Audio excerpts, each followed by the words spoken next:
Maybe change direction, try it a couple times the other way.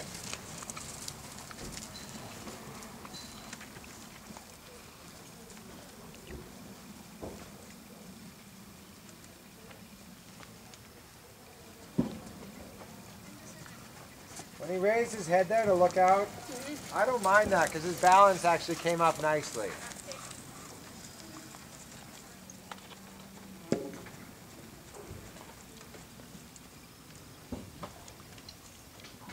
Like here, his shoulder could be even up more. You know what I mean? Like that. At the beginning, it's easier to bring their shoulder up if their head is up. Obviously, eventually, if you're a good dressage rider, you can have their shoulder up and their head down.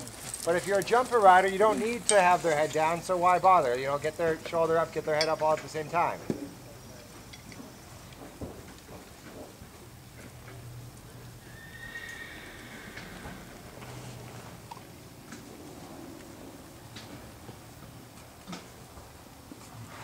And then within this balance, see if you can speed up and slow down a little bit like you were doing at the canter. Like not abruptly, but just can you smoothly speed up for 5 or 6 strides, and then smoothly slow down for a few. Let's just make that an X the first time.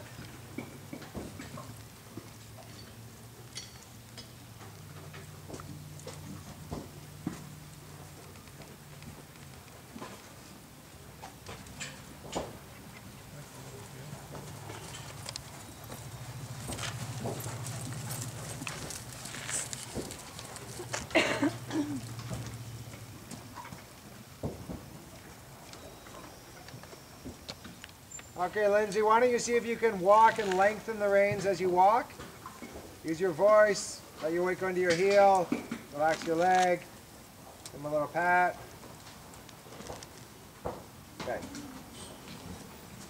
Let him walk for like 30 seconds or a minute, and then see if you can pop over that X a couple times. And then we'll make sure the protocol, and then we'll go out.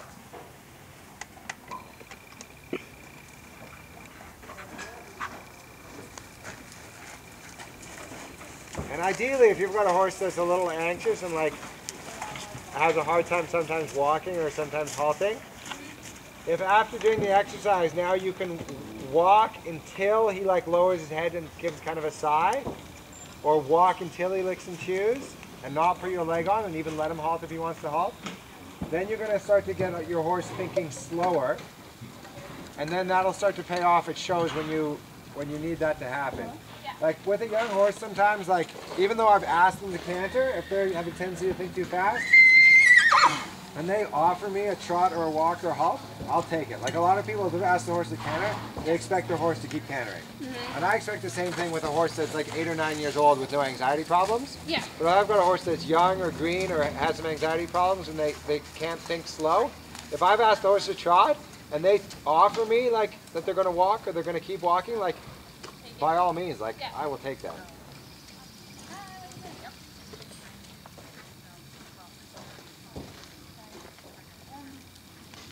If on the other hand, every time they slow down, you're like, get going again, then they're always like thinking, I gotta get going again. Yeah. All right, go ahead whenever you're ready. You can trot it or canter it, whatever you like.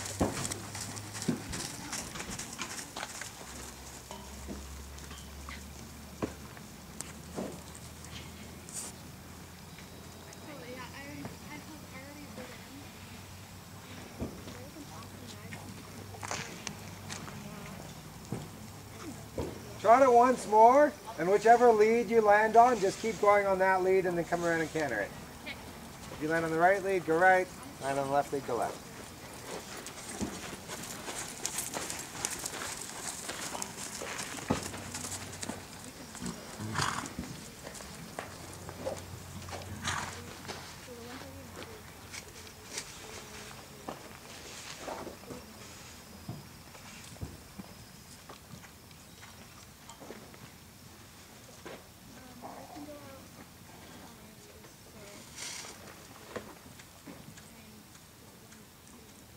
Her colors are pink. And sparkles. Pink and sparkles. Don't go into that. She said she bought some bling the last time. Yeah, if you get the left lead, Do that. Just keep doing the left lead if you get the left lead, and just try to land on the right lead the next time. No, and if you don't, go left again. Do it like 4 or 5 times like that. Whichever lead, try to get the left lead this time, so you're doing a figure 8. But if not, don't worry about it. Keep going right.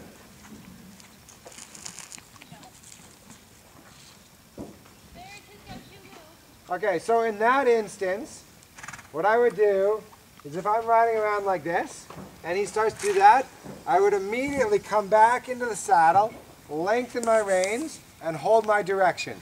And I would let him stop at the X or leap over the X, but I would let him speed up or slow down, but I wouldn't say you're going to distract me and we're going to change our route. All right? So like if he comes around and does that, sink back into the saddle, push him on with your seat. Right? Your seat is to give like communication and confidence and determination. Your lower leg is to give speed. You don't want him to go fast. You just want to say like, come on, like I mean it. Widen your hands, give him somewhere to go. If things get dangerous, by all means, like do a one-rein stop, pull up and stop. But if you're feeling brave enough, always ride forward and straight through it.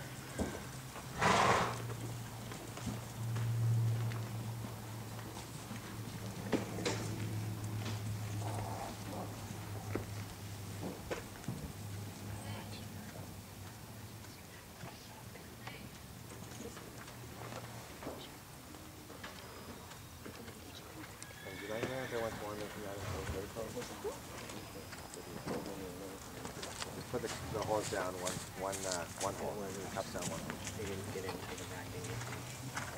Once more, and then we're going to make a vertical, okay?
Over the jump, and then on the second or third stride after landing, I want you to have your shoulders a little bit more behind his shoulders, a little smoother and quicker.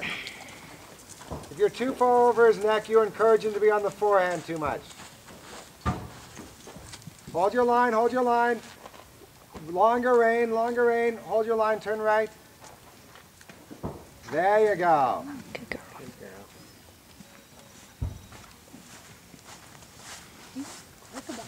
Mm-hmm.